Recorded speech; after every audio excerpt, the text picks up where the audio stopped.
Magandang hapon mga lods.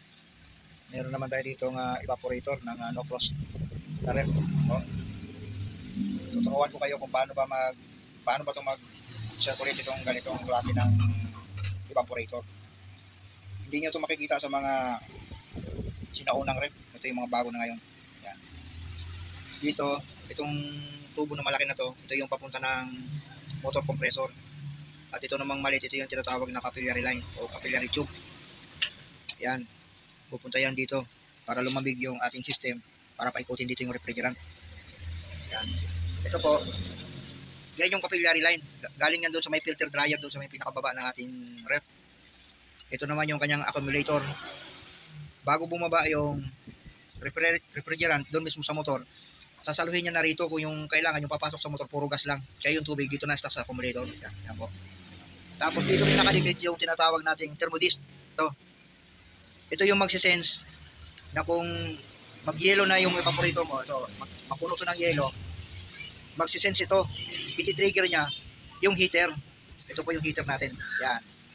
Ito po yung heater. Ito po yung nagpapatunaw ng yelo dito sa evaporator. Dito po yung nakakabit. Dito po yung sa likod. Yan, ganyan. Ganyan, nakakabit yan doon sa likod. Kasi mainit ito. Heater po ito. Heater po yan. Yan.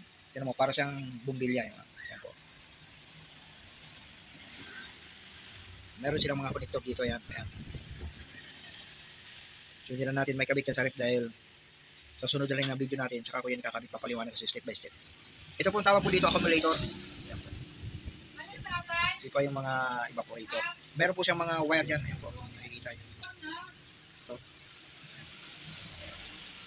Tapos yung pan po niya nandito. Nandito po yung pan yan. Kasi yung pan yung nagdi-distribute ng lamig sa buong system ng sa loob mismo ng refrigerator natin papunta doon sa baba.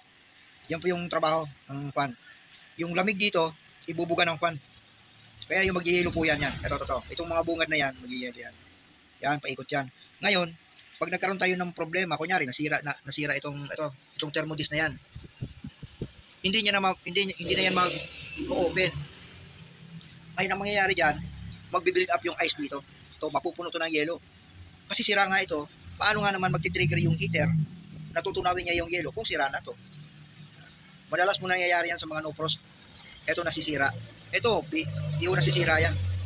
Nakakaroon lang yan ng moist kung sakali utik papasukan ng langis. Ito po, itong malit na yan, capillary tube na ito.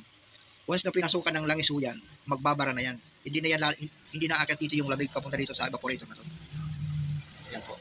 Yan po yung kalagahan ho dito. Ito, importante po yan. Yan. Kailangan talaga masense. Kasi pag napuno na to, magko-contact na yan eh. Ang ibig sabihin yan, magko-command na ito dito sa heater na, i-contact muna ako para tunawin ko na yung yelo. Magde-defrost lang yan eh. Siguro mga nasa 25 to 30 minutes. Saglit lang yan kasi siyempre mainit itong heater na to. Ngayon, kung ito nasisira ditong heater na to. Ito. Nasisira din to. Okay naman ito. Pero ito naman yung sira. So kailangan checkin din natin to. Kailangan may continuity to. Yung dulo nito, yung wire na to, yan. At saka yung dito sa kabila.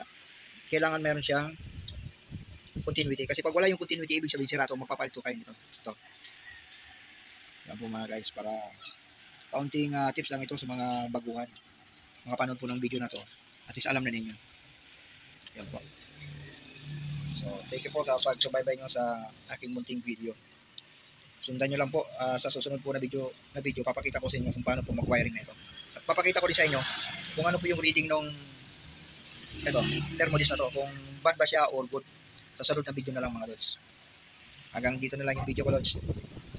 Please like and share. Salamat.